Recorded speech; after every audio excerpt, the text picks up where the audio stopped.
Sénégal FM, la voix de la Teranga, 103.1. mi ngi noonu kon tey suñu invité du jour di wuyoo ci turu Assane Touré moom moo nekk chargé de communication Team Ninche nekk ab association buy dox ci wàllu bénévolat ngeen baal ma kon Assane maa ngi lay nuyu. maa ngi lay fay soxna Awa. di nuyu seen auditeurs yëpp di nuyu sénégalais yi ak ensemble des volontaires du Sénégal. monsieur Guèye aussi maa ngi lay nuyu na ngeen def. ñu ngi lay fay Assane di la wax dal ak jàmm sunu plateau. merci. kon Awa avec ta permission ñu tàmbali waxtaan wi Assane gis nañu wi que samedi bi ñu doon amal li nga xamante ni mooy journée set setal mais gouvernement bi da ko jagleel li nga xamante ni mooy école yi te yéen ci loolu ngeen di yëngatu depuis presque ay at a ngi nii yéen a ngi nekk ci ay réflexion salle de classe. ak ay écoles yoo xamante ne dañuy nekk en délabrement mu mel ni nguur gi da leen fekk ci action yooyu nga xamante ni moom ngeen di def. waaw monsieur Guèye loolu dañ naan gulet la parce que comme ni nga ko waxee depuis 4 ans depuis Covid ñu ngi ci cette mouvance de rénover et de réhabiliter le milieu scolaire ci ay rénovation ci ay le thème du mois setal suñu réew fekk si ci li ñuy def donc. On s'y est impliqué à 100% parce que on a ressenti une forme de reconnaissance enfin parce que c'est bien d'impulser ay affaires ay mouvements mais si l'État ne suit pas c'est très difficile quand même da ngay dem ak say moyens du bord mais c'est très difficile nga am li nga bëgg à 100%. Donc biñ ci état bi fekkisee dañ ne leen gulet waaw leen góor et puis jàppale nañ leen du mieux qu'on a pu wan leen nan la ñu war a def ndax ànd nañu ak ñoom Mbour ànd nañu ak monsieur le président Mbour. école lycée Demba Diop fekk nañu fa on a rénové des classes ci lycée on lui a montré le cheminement ce qu'on fait tous les jours ce que vous faites la première fois nous on le fait tous les jours ànd nañu aussi ak le ministre de la formation professionnelle à Bargny. Vendredi samedi dimanche démb ci guddi la ñu pare réflexion wu centre de formation bi nekk Bargny donc ça a été une belle expérience de partager ce qu'on fait tous les jours avec les autorités étatiques. waaw mi ngi noonu kon suñu sukkandikoo rek peut-être que ci seen page Instagram d'habitude yàgg naa leen sax di leen suivre gis nañu tamit ci jeunes reculés yu bëri ci Sénégal di ngeen fay defar ay puits di ay teen ba ci seen su ma juumul def ngeen presque plus de 12 teen yoo xamante ne def ngeen ko ci yenn jeunes yoo xamante ni ñu ngi nekk sax presque ci biir Sénégal je peux dire te seen objectif comme ni ngeen koy waxee rek nekk na 100 initiative boobu noonu mën nañu xam fan la jógee exactement. xam nga. Dépassé na ko sax on a fait Junior Diakhaté il a fait plus de 100 une centaine de puits un peu partout dans le Sénégal day rejoindre un peu l'engagement communautaire parce que la Team Ninche elle est à vocation d'engagement communautaire l'engagement communautaire déjà bi ñu ñëw l'historique c'est bi ñu ñëw ci classe yi dañ ne woon Covid bi école tëj na une année donc dina tilim nañ dem nettoyer ko nga ñëw di nettoyer tu vois que c'est laaj na réflexion nga réflexionner dugg xam ne toilette yi jar na defaraat nga defar ko gis ni table-banc yi des na nga defaraat ko donc ñu commence ci loolu dugg dans des zones un peu reculées on voit que en dehors de l'école les populations présentes manquent d'autres choses te mënoo ñàkk ndox naan da ngay xëy di jàngi boo xëyee da ngay wëri ndox donc ay solution la yoo xam ne dafay c'est complémentaire dëkk bi manqué na ndox manqué na école donc boo rénover école bi ba pare c'est dans l'optique de defar benn teen mu accompagner population bi teggil leen fardeau boobu mais aussi permettre aux élèves ñu am benn volet environnemental commencer maraîchage par exemple ci école bi ak teen ndoxu teen bi dinañ ci am yeneen activité di nga commencer maraîchage di nga mën a sukkali mala yeeg yooyu donc enchaînement la rek rôle communautaire bi loolu la ay superposition la fi mu jëm wala fi mu nar a jëm c'est da ngay après jaar ci volet santé gis ni poste de santé yi tamit nañ leen rénover boo leen rénover nga xool sa partenaire bu la mën a may ay équipements médicaux nga teg fa ainsi de suite waaw noonu la nar a progresser. léegi yéen a ngi ñu des ci l'école yi ba tey ci rénovation et tout tey jile élèves yi nar a tàmbal li nga xamante ni mooy ubbite école bi et pourtant nee nañ am na yenn école yoo xamante ni tey duñu mën a dalal ay ndongo parce que notamment ci banlieue bi ndoxu taw yi ñoo fa daal di nekk et tout xanaa yéen yëgoo leen lu ni mel wala mënoo leen rénover fépp. bëri na école yi ko tàmbalee Dakar ba un peu partout dans le Sénégal c'est impossible de commencer l'année au mois d'octobre parce que ay zones la yoo xam ne c'est des zones très humides, la nappe elle est très présente donc day inonder au-delà de l'inondation après y a bu inondation bi jeexee y a d'autres choses à refaire ainsi de suite donc c'est une calamité ñun benn goutte d'eau la rek ci mar bi on essaie de faire notre part tant bien que mal mais fu nga xam ne état ak tous ses moyens il n'arrive pas à toucher toutes les écoles en même temps avant octobre je pense pas qu'on puisse arriver avec toute la volonté qu'on peut mënul nekk parce que au mieux on peut faire une école par week-end ça sur l'année tu peux faire 52 écoles si tu as le financement pour toute l'année on peut faire 52 écoles mais 52 écoles c'est même pas la quantité des écoles de Dakar. Donc il y a beaucoup de choses à faire et c'est malheureux parce que bon on parle d'anticipation, on parle de trucs de planification mais on voit que c'est récurrent. Ci wolof maa ngi koy tuub dañuy gis ni que problème la boo xam ne dafay dellu si très souvent chaque année bu école tijjee moitié école yi nekk ci zone inondable yi duñu fonctionnel. ubbi tey jàng tey du nekk réalité quoi. du nekk réalité et c'est triste lu triste la man je me rappelle bi may door a dégg slogan boobu daf ma jaaxaloon trop parce que sama cursus scolaire quand même jour ouverture da ngeen di ñëw ngeen jël le programme vous connaissez avec les professeurs nga dem ñibbi ngoon gi doo leen ko jàng le lendemain nga tàmbali commencer def say leçons donc bi ma déggee ñu naan ubbi tey jàng tey ma ne mais ñi li ñuy wax ni lii toujours moo am ñu ne ma non du toujours looloo am xale yi dañuy tijji octobre novembre la ñu commencé jàng effectivement am ñoo xam ne ba ay fin novembre voilà donc bi ma commencé wër école yi un peu partout dans le Sénégal ci laa xam réellement que ni il reste mais énormément de choses à faire des na lu bëri et que état bi pour man le problème principal ministère de l'éducation mooy nu ñu fexee ba am bërëb yu ñoŋ pour xale yi jàng ci du xëccoo uniforme du sol leen nii du wutal leen ay bus c'est bien beau c'est loolu lu baax la mais pour man priorité environnement bi ñuy jàngee mooy bien-être scolaire fexe ba xale bi nekk ci milieu bu adéquat bu correct pour jàng après nag li si des mun nga ne ko bul sol lii solal lii mun nga ne ko bul aw fii awal fële mais fexeel ba fi muy dem di jàngi mu nekk endroit bu wóor mu nekk endroit boo xam ne tamit dina fa épanouir. mais est-ce que y a assez d'enseignants loolu tamit c'est à revoir parce que tamit mën nañu ne Sénégal du Dakar kese est-ce que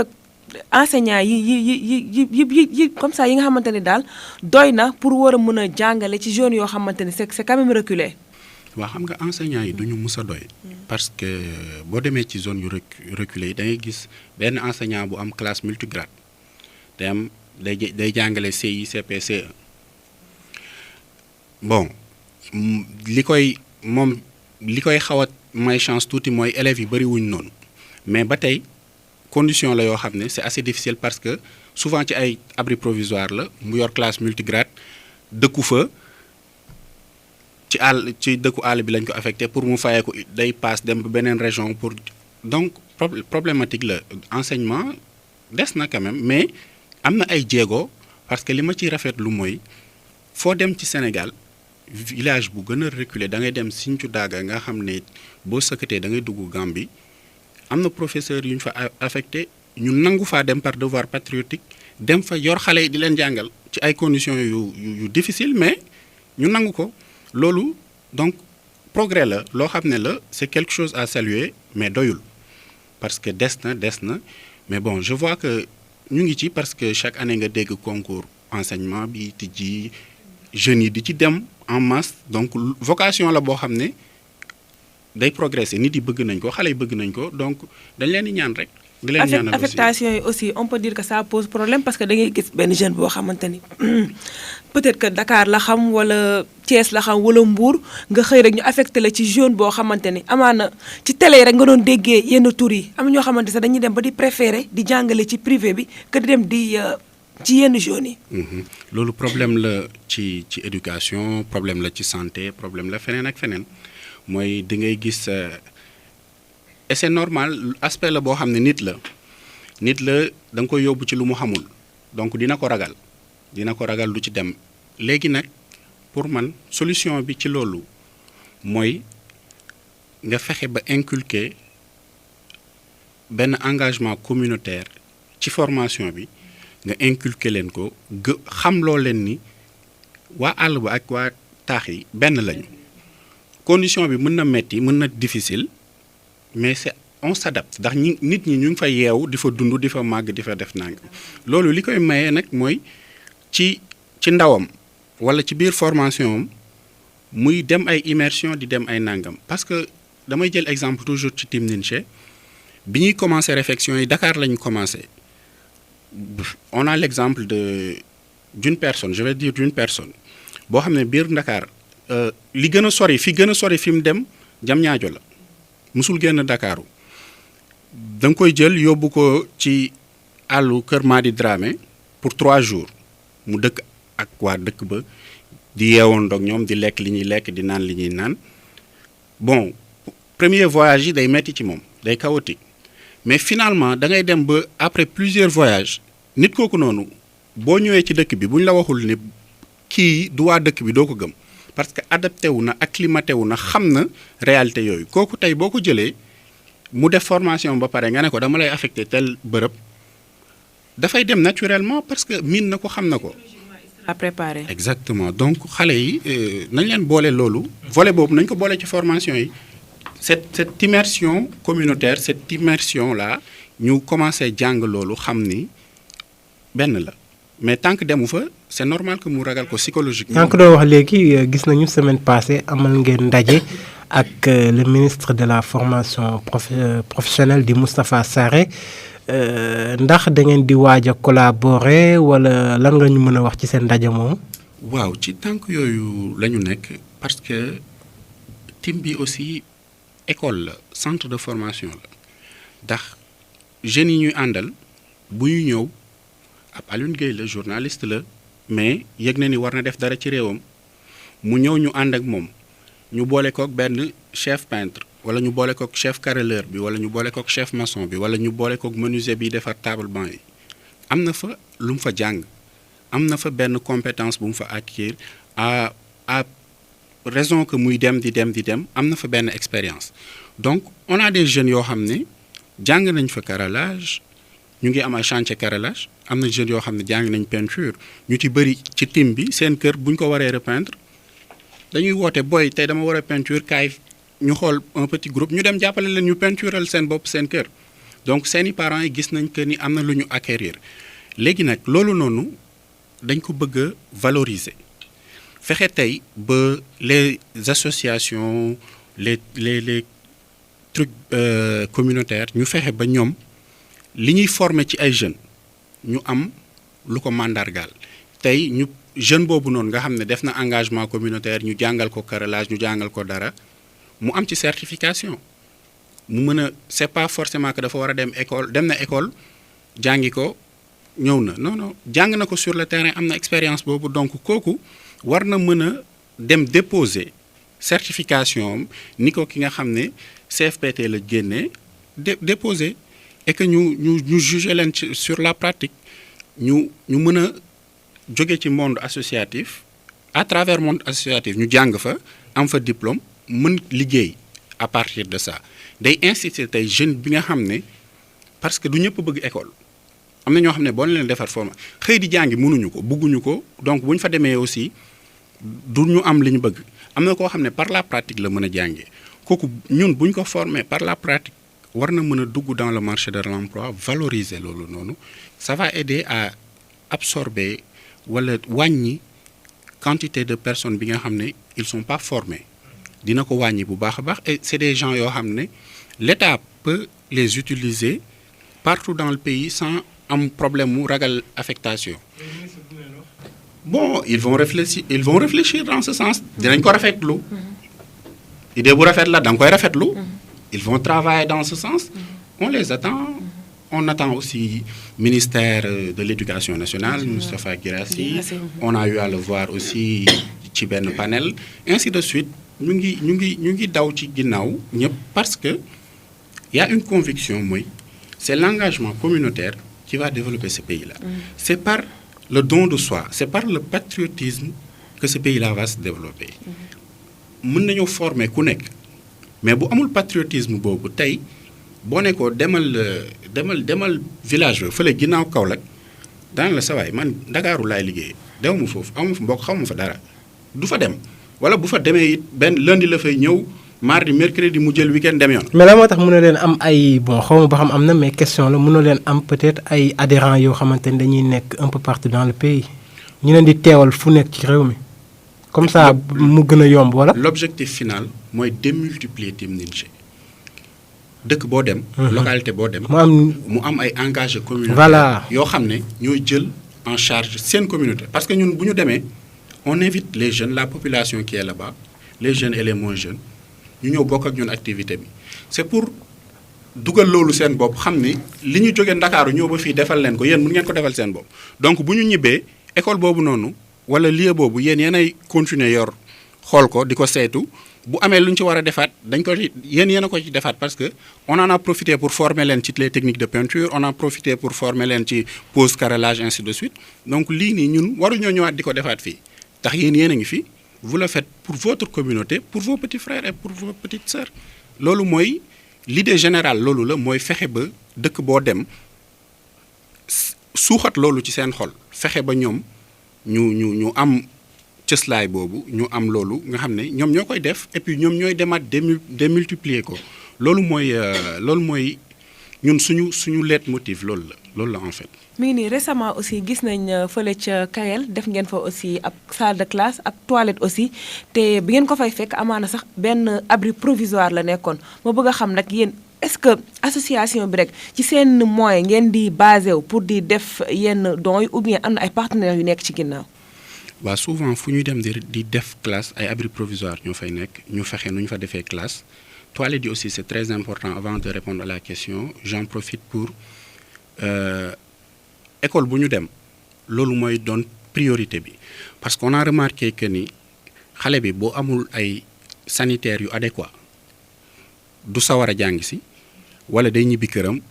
et puis c'est pas bon pour la santé bu fekkee soxna yi la am na foo xam ne bu ñu fa eggee ci seen âge dañuy soxla des toilettes fonctionnelles parce que dañuy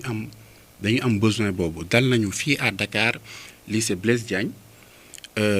ou Kennedy je sais plus ñaar yi benn la ci on a vu que toilettes yi c'était très délabré et les filles avaient d'énormes problèmes pour seen jàng yegg parce que bu ñu tollee en période de menstruation duñ jàng si et c'est très normal munoo ñëw ci en période cette période là avec tout ce qui va côté hormonal ngay dugg ci yenn bërëb yu donc dañuy ñibbi seen kër wala duñ jàng si année bi ñu ko defaree l'année prochaine proviseur bi wooñu nañu que les filles se classent premier parce que elles sont assidues à l'école donc on a vu l'impact d'avoir de sanitaires corrects dans l'éducation donc loolu bokk na ci léegi pour répondre à votre question mooy est-ce que dañuy am suñu moyen propre mais amuñu dara ñun tey bu ñu waree dem réunion ministère ba da ngay woote fii sa waay lewal ma kii waay ma jënd carburant on n'a rien du tout. amul ñeneen ñu leen mën a jàppale ay mécènes. voilà léegi ñun suñu fonctionnement au début crowdfunding la woon dañ doon dugg Twitter ne tey dañoo war a réfectionner lycée Blaise Diagne ku nekk nañu may 100 francs on met les liens ñu dajale ko mais loolu du lu périn du loo xam ne dafay wéy donc bi ñu jógee ci étape boobu ñu commencé fëgg ci buntu entreprise yi par seeni RSE fexe ba entreprise bi jàppale la fexe ba fondation bi jàppale la fexe ba nangam il nous donne les fonds nous on exécute ñun ay exécutants la ñu woon moom la ñu toujours mais léegi suñu démarche dafa accès wu ci loolu recherche de partenariat fexe ba yenn fondation yi RSE wu entreprise yi surtout yi nekk ci yenn localité yi fexe jàppale waa localité boobu ñun ñu nekk seen main armée ñun ñu nekk seen loxo bi nga xam ne à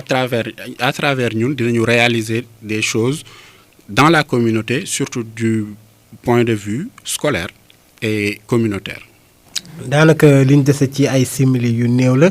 mais juste benn question boo xamante ni dañ koy gis souvent ci réseaux sociaux yi ñenn ñi naan ku ci mel ni Mamadou Diakhaté di ki nga xam ne moo jiite team bi Ninthie waroon na mën a dem assemblée nationale ñu ngi jëm ci ay élections législatives am ngeen listam. bu ñu amee liste amuñu caution de bu ñu amoon 15 millions moom gëm naa ni. fi mu ne am na une centaine d'écoles yu nekk dans le pipe yoo xam ne ñu ngi ñuy xaar pour ñu rénover leen. 15 millions yi moom gëm naa ni dañuy daw rek. réfectionner mais pourquoi pas mënoo leen ko woon investir comme ça li ngeen di def nii ngeen am un représentant à l'Assemblée nationale. parce que liggéey bi c'est à saluer quand même. c'est liggéey bu noble la. vraiment liggéey noble bu na noble la c'est à saluer. c'est bien de s'impliquer politiquement. C'est bien d'avoir des représentations mais buñ ci yeggee incha allah bu jotee rek. gëm naa ni lu simple lay doon loo xam ne évidence lay doon mais pour l'instant c'est prématuré de jël l'activisme wala l'engagement communautaire politiser ko. non dañuy fexe ba l'objectif mooy fexe ba sénégalais bu nekk am ce sentiment là que yow da nga war a def pour sa réew. doo laaj lan la réew mi war a def pour yow da ngay def li nga xam ne moom moo la war pour sa réew mi dina la delloo. président ba ngeen gisantee Mbour wax ko ni ko yéen jot ngeen fa réfectionner ay salle de classe lu mu leen wax. bon jotuñu toog ak moom directement mais on s'est croisé rapidement il nous a applaudi ça veut dire que. xam na li xew et que lu mu rafetlu la parce que il a pris quand même le temps qu'il faut pour nous saluer et pour nous applaudir pour nous dire bravo donc. loolu tamit fierté la parce que on travaille pour ce pays là donc bu ñu amee reconnaissance benn institution ci pays bi ndam la rek lu ñu kontaanee la. si parce que man personnellement je vous ai connu à travers les réseaux sociaux à travers Instagram je peux dire kon Aïcha mi ngi noonu di la jaajëfal bu baax a baax di la bàyyi rek nga nuyoonte ak nga tàggatoo ak auditeurs yi. jërëjëf Soxna Awa jërëjëf Aliou ñu ngi leen di sant bu baax a baax ci invitation bi et que. di ko rafetlu parce que ñun aussi dañoo soxla ay bërëb pour exprimer li ñuy def pour wax ko comme ni nga ko gisee ci réseaux sociaux yi on va occuper l'espace parce que la nature a horreur du vide boo ko occupé wul leneen occupé ko alors que Sénégal on a une jeunesse exceptionnelle patriotique qui s'engage pour ce pays-là donc loolu la ñu war a mettre en avant ku xool les réseaux sociaux sénégalais gis ni que c'est des jeunes engagés pour leur pays donc loolu mooy le mot de la fin di leen santaat bu baax di leen gërëm di leen ñaanal. merci beaucoup kon Assane Touré di fàttali rek moom moo nekk chargé de communication bu team Ninthie nekk ab association peut-être buy dox ci wàllu bénévolat di jaajëfal sama naataango yi ma bokkaloon plateau bi Jules Pierre nekkoon ci xarale gi di ñaanal Sénégal jàmm ndax jàmm ci la lépp xaj di gërsu aussi ñi nekk ci hôpital yi yàlla fëgg seen bopp di gërsu aussi ñi caabi féetoo ginnaaw yàlla na leen caabi féetee kanam bu mi di jotee rédaction bi dina fi ñëwaat digtal leen xibaar yi ci kàllaamay nasaraan bu 13h jotee ci kàllaamay Kocc merci à toutes et à tous et tout de suite les brèves de 10h avec Alioune Gueye. Sénégal FM, la voix de la Teranga, 103.1.